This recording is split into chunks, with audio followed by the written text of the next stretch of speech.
We all want to find the best growth companies as early as possible. And right now, the earliest we can get in is at IPO. So I went through all 200 listings so far in 2026 to figure out if there's anything we need to add to the portfolio. I found 5 great companies, a few honorable mentions, and some things that might genuinely surprise you. In a nutshell, here's what I'm looking for. I want a company to hit the majority of these criteria. They need to have an excellent founder-led team, ambitious mission and roadmap, a good technological moat, have long-term macro tailwinds, world-class investors and financials, and preferably be undervalued by the mainstream. And if the sum of their score on these gives me a clear line of sight to a 10x in 5 to 7 years, that's when they've got my attention. So let's start by zooming out for a minute. The 200 stocks break down into a few buckets. The majority, 117 to be exact, are SPACs, or special purpose acquisition companies. In short, a party, often an investment manager like Chamath Palihapitiya, who did 10 of these,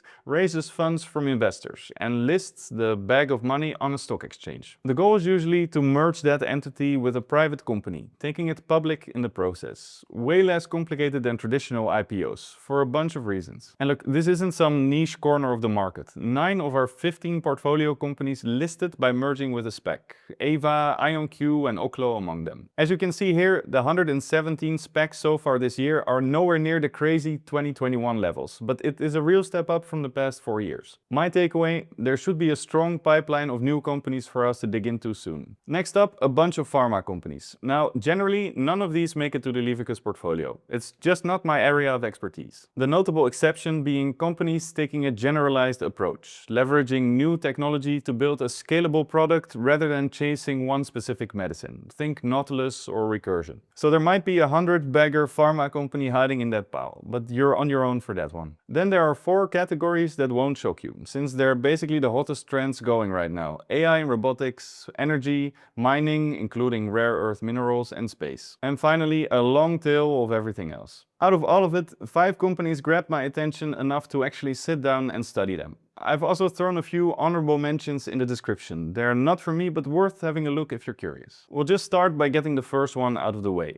I posted a pretty extensive video on SpaceX a few weeks back. I'll link it at the end and in the description. It's definitely on the watch list. Number 2 is SWMR, a company specialized in drone autonomy software that lets one human manage tens or even hundreds of drones simultaneously. It was founded in 2023, right after the start of the war in Ukraine, by Ukrainian AI expert Sergey and Israeli serial software entrepreneur Alex. And the mission was simple and urgent. Ukraine needs hundreds of thousands of drones in the air to defend itself, and they don't have anywhere near that many pilots. So SWMR's software has been battle tested from day one, with a very tight iteration loop, which should make for a genuinely competitive product. In December of 2025, Eric Prince, the founder of the infamous US private security company Blackwater, joined as chairman of the board, with the mission of taking SWMR's tech beyond Ukraine's battlefield and commercializing it more broadly. Now, today they basically earn no revenue. The little that they do earn, about 300k in 2025, comes almost entirely from one Ukrainian customer. The stock isn't cheap. They're currently trading at a market cap of just under $500 million. And let's be honest, there's real competition out there. Think companies like Anduril and Shield AI, but those aren't listed yet, which could make SWMR an interesting alternative. It's still very early days, but there's real potential here. We'll keep an eye on them. Next up is nuclear company Deep Fission. Energy is obviously a hot topic right now, given the massive power demands from the AI data center build-out and the reindustrialization of the US. Deep Fission was founded in 2023 by CEO Elizabeth Muller and her father, CTO and Berkeley nuclear physics professor Dr. Richard Muller. Elizabeth is passionate about nuclear energy, and she initially tried to find cheaper ways to build conventional nuclear plants, but couldn't quite crack it. So instead, together with her dad, she co-founded Deep Isolation back in 2016, a company using directional drilling to safely store nuclear waste canisters, thousands of feet underground in boreholes. And that venture gave her father an idea. Why not do the same thing, but with a 15 megawatt small modular reactor? That way they can use natural rock and groundwater for safety and cooling. cooling, removing the need for massive containment buildings, cooling towers and complex backup systems on the surface. Only a small wellhead and basic power equipment needed above ground, which in theory makes this way cheaper and faster to build, all whilst leaning on proven oil and gas technology. And just like our portfolio company Oklo, they were selected as one of the 11 Department of Energy reactor pilot programs, aimed at accelerating advanced nuclear reactor demonstration and testing in the real world. Deep Fission is targeting commercialization of their DOE pilot plant in Kansas by late 2027 to early 2028, which is lightning fast by nuclear standards. And here's the number that got my attention. They already have an 18.5 gigawatt in non-binding letters of intent, mostly from data centers and industrial customers. That translates into more than 1,200 of these installations. If they can execute on that, their current market cap of just over $600 million starts to look like a very attractive opportunity today. From a revenue perspective, the plan is to both own and operate the facilities themselves and to license the technology out to buyers. The company is backed by famous investor and Palantir co-founder Joe Lonsdale's fund, 8VC, since their pre-seed round in 2023.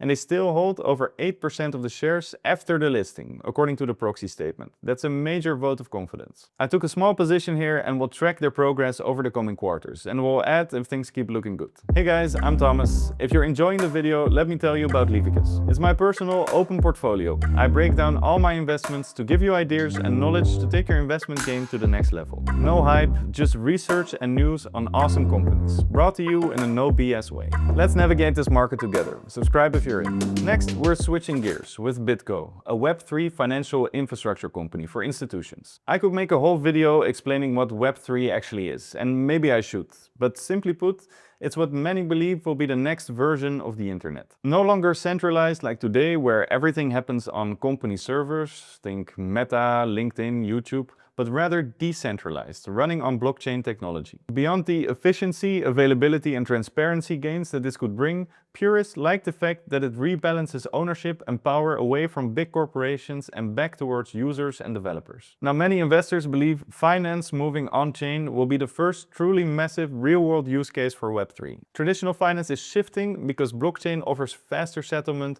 lower cost, 24/7 access, transparency and new products like tokenized assets. BitGo is one of the companies building this infrastructure. The company was founded in 2013 by CEO Mike Belshi, a tech veteran who helped build the modern internet at Google, and backed by Antonio Gracias Valor Equity Partners, David Sachs, Kraft Ventures and Goldman Sachs. They started out aiming to build the foundational security layer institutions needed to confidently participate in crypto. And they have since expanded to become one of the biggest digital assets custodians, offering everything from staking for yield to lending, stablecoin support, trading and more. They also offer their infrastructure white label, so customers like banks can offer crypto solutions to their own customers under their own logo. BitGo went public in January, specifically to boost credibility and attract even larger institutional clients who'd rather deal with transparent, regulated public companies. Now, I'm a firm believer in Web3, and I think BitGo has a very strong team executing at a very high level, but they do have a lot of overlap with Coinbase, which is the giant in this space, though Coinbase leans much more direct to consumer. And these businesses are heavily impacted by asset prices, and since crypto is going through a bit of a winter phase right now, so has BitGo's revenue. If you believe in the company's strategy and the long-term vision of Web3, the stock is looking very cheap today. And finally, my favorite IPO of the bunch, Fervo. Fervo was founded in 2017 by CEO Tim Latimer, a former BHP drilling engineer, and CTO Jack Norbeck,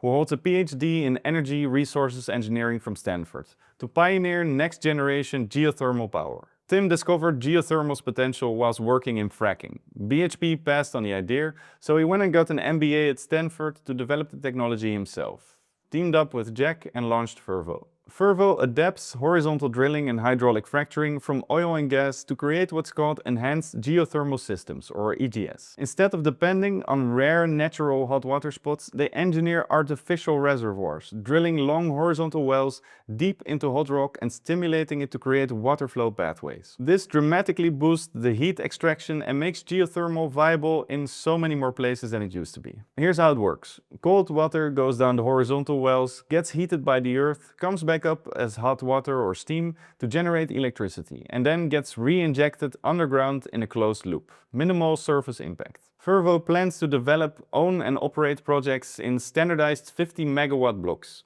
They've already secured US acreage with the potential of up to 42 gigawatts of capacity. That's 3% of the entire US production capacity today. Early funding came from Bill Gates through Tim's Stanford connections, and the investor list beyond that is pretty insane. They've already signed multiple power purchase agreements, with Google, for example, intended to run their data centers. And in another interesting move, Fervo just announced a collaboration with NVIDIA on an AI-powered digital twin platform to simulate reservoirs and speed up project optimization. Fervo is turning geothermal into scalable, always-on, clean energy for the data center boom and beyond. I took a position here too. Check out my SpaceX deep dive to learn more about that IPO, or the one on agility robotics, which is expected to list in Q4 of 2026. These are just my opinions. Please supplement them with your own research before making an investment decision.